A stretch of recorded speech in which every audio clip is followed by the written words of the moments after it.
வாழ்க வளமுடன். நான் உங்கள் சிவா.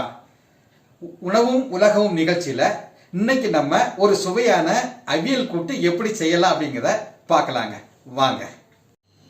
பாருங்க, ஒரு வாழைக்காயில் பாதி எடுத்துருக்கிறேன், 2-3 சின்ன பீன்ஸ் எடுத்துருக்கிறேன், கொத்தவரங்காய் கொஞ்சம் எடுத்துருக்கிறேன், ஒரு கேரட்டு கொஞ்சம் எடுத்துருக்கிறேன், முருங்கைக்காய், அப்புறம் ஒரு தக்காளி, ஒரு உருளைக்கிழங்கு. சிலவங்க உருளைக்கிழங்கு போடுவாங்க, அது உங்களுடைய ஆப்ஷன், ஒன்றும் பிரச்சனை இல்லை. அப்புறம் ஒரு 2 கத்திரிக்காய் எடுத்துருக்கிறேன். இந்த பக்கம் பாருங்கள், ஒரு வெள்ளரிக்காய், ஒரு சின்ன துண்டு சேனைக்கிழங்கு. இவ்வளோ காய்கறியை நம்ம போட்டாலே குறைந்தபட்சம் ஒரு 3-4 பேர் சாப்பிடக்கூடிய அளவுக்கு நமக்கு அவியல் கூட்டு வந்துடும். இங்கே பாருங்கள், தேங்காய், ஜீரகம், பச்சை மிளகு, ஒரு 10 பல் பூண்டு, 4 துண்டு சின்ன வெங்காயம். இவ்வளோ போட்டு நம்ம அரைக்க போகிறோம். தேங்காய், ஜீரகம், பச்சை மிளகு, பூண்டு, சின்ன வெங்காயம் இவ்வளோத்தையும் போட்டு நம்ம மிக்சியில் போட்டு லைட்டாக அந்த திருன்னு அடிக்கணும். மைய அரைக்கக்கூடாது. ஒரு 2 சுற்று மிக்சியை ஓட விட்டாலே அவியல் கூட்டுக்கு பதமான பக்குவம் வந்துடும். அப்புறம் கொஞ்சம் தயிர் எடுத்துருக்கிறேன். அப்புறம் தாளிக்கக்கூடிய ஐட்டம் பாருங்கள், கொஞ்சம் கடுகு எடுத்துருக்கிறேன். குறிப்பாக இன்னொன்று எண்ணெய் பாருங்கள், இது தேங்காய் எண்ணெய் எடுத்துருக்கிறேன், தேங்காய் எண்ணெய். ஏன்னா அவியல் கூட்டுக்கு நம்ம எப்போவுமே தேங்காய் எண்ணெய் தான் யூஸ் பண்ணணும். அப்போ தான் அது நல்ல ருசிக்காகவே நம்ம தேங்காய் எண்ணெயை பயன்படுத்தினாங்க. கொஞ்சம் தாளிக்கிறது கருவேப்பிலை எடுத்துருக்கிறேன். அப்புறம் கடைசியாக கொஞ்சம் மஞ்சப்பொடி நம்ம போடணும், மஞ்சப்பொடியும் எடுத்துருக்கிறேன். இப்போ நம்ம காய்கறியை நான் உங்களுக்கு வெட்டிட்டு, காய்கறியை எப்படி வெட்டணும், அதை நீளமாக வெட்டணும், பொடி துண்டாக வெட்டக்கூடாது. கொஞ்சம் நீளமாக வெட்டினா தான் வேக வைக்கிறதுக்கு அழகாக இருக்கும். நான் காய்கறியை வெட்டிட்டு உங்களுக்கு காமிக்கிறேன். பாருங்கள், இப்போ நம்ம காய்கறி எல்லாம் வெட்டியாச்சு. இங்கே பாருங்கள், நான் எப்படி கட் பண்ணியிருக்கேன்னா நீளமாக நான் கட் பண்ணியிருக்கிறேன். இது கொத்தவரங்காய் நீளமாக கட் பண்ணியிருக்கிறேன், பீன்ஸு கட் பண்ணியிருக்கிறேன். அதுக்கப்புறம் இது கேரட்டையும் நம்ம வெட்டி வச்சுருக்குறோம்.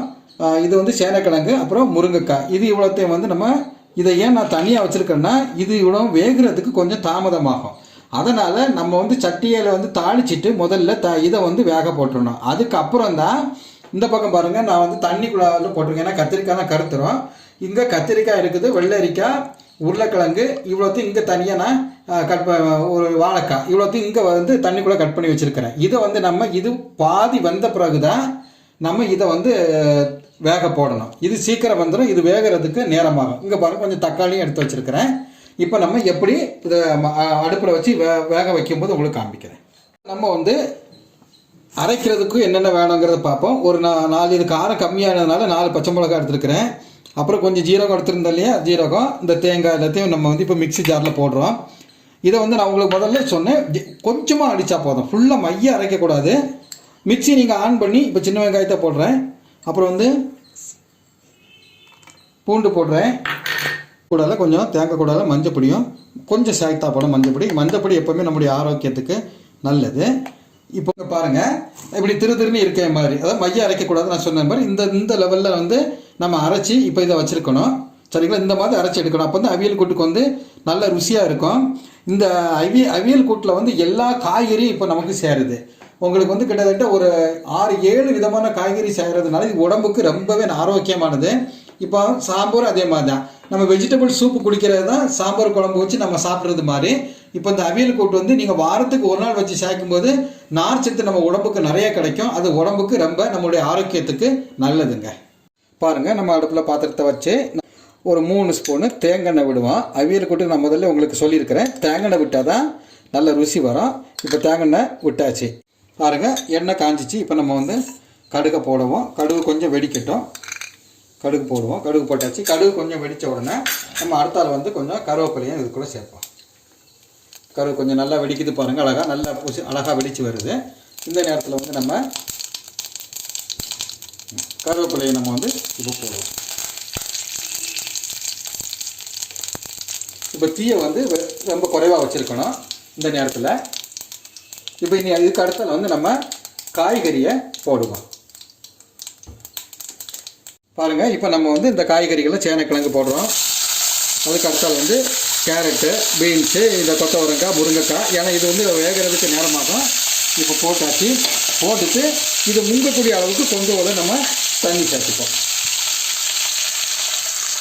பாருங்கள், போதும்.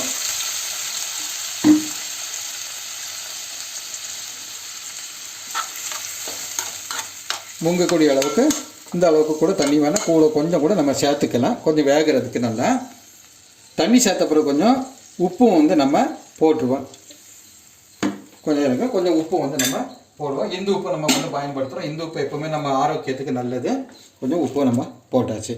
இப்போ இது வந்து ஒரு பாதி வேகக்கூடிய அளவுக்கு நம்ம இப்போ வாழையை வந்து மூடி வைப்போம். இப்போ மூடி வச்சுருவோம். ஒரு 10 நிமிஷம் அப்படியே இருக்கட்டும். பாருங்கள், இப்போ வந்து நம்ம சேனக்கிழங்கு, கேரட்டு, இந்த இதெல்லாம் வந்து நல்ல ஒரு அரை பக்கத்துக்கு வந்திருக்கு. இப்போ கத்தரிக்காய், இந்த வாழைக்காய், இந்த ஐட்டங்களை வந்து நம்ம சேர்க்கணுங்க. இப்போ இதையும் போட்டு கொஞ்சம் வெந்த பிறகு நம்ம வந்து தேங்காய் அந்த இதை நம்ம சேர்த்துக்கலாம். இது கொஞ்சம் வேகணும். பாருங்கள், நம்ம இப்போ வந்து அரைச்சி வச்ச இந்த தேங்காயையும் நம்ம இப்போ சேர்த்துருந்தோம். சிலவங்க கடைசியில் சேர்ப்பாங்க. நம்ம கூட சேர்ந்து வேக வைக்கும் போது டேஸ்ட் இன்னும் கொஞ்சம் வரும். இப்போ நம்ம வந்து அது இந்த மசாலா இதையும் நம்ம வந்து தேங்காய், பூண்டு, சின்ன வெங்காயம், ஜீரகம், 2 பச்சை மிளகாய் போட்டு அரைச்சோம் இல்லையா, அந்த இதையும் நம்ம இப்போ சேர்ப்போம். இப்போ சேர்த்து என்ன பண்ணணும்னா நல்லா ஒருக்கா கிளறி விட்டுருவோம்.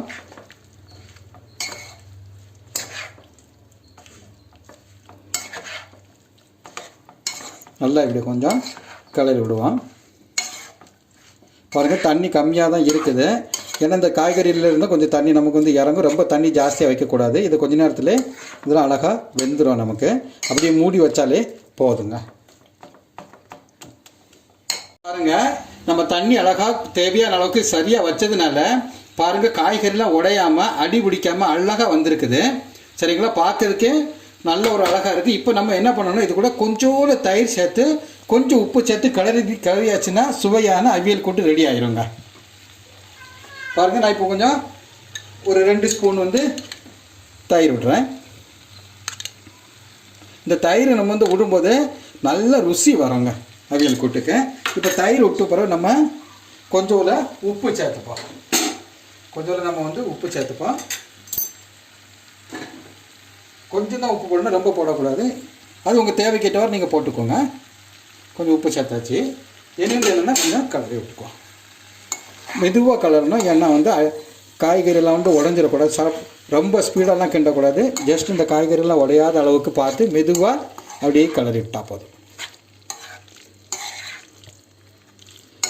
பாருங்கள், அழகாக இப்படி நம்ம கலரி விட்டாச்சுன்னா சுவையான நல்ல உடம்புக்கு ஆரோக்கியமான அவியல் கூட்டு ரெடி ஆகிடுச்சிங்க. நீங்கள் உண்மையில் இப்படி சமைச்சு பாருங்கள், நல்ல ருசியாக இருக்குங்க. ஒரு சுவையான அவியல் கூட்டு எப்படி பண்ணலாம் அப்படிங்கிறத நம்ம இப்போ பார்த்தோங்க. இந்த சேனல் உங்களுக்கு நான் பிடிச்சிருக்கோம் நான் நம்புறேன். உங்களுக்கு பிடிச்சிருந்தா சப்ஸ்கிரைப் செய்து உங்களுடைய மேலான கருத்துக்களை எங்களுக்கு எழுதி அனுப்புங்கள். நாங்கள் போடக்கூடிய ஒவ்வொரு வீடியோவும் உங்களை வந்து சேரும். நன்றி, வணக்கம்.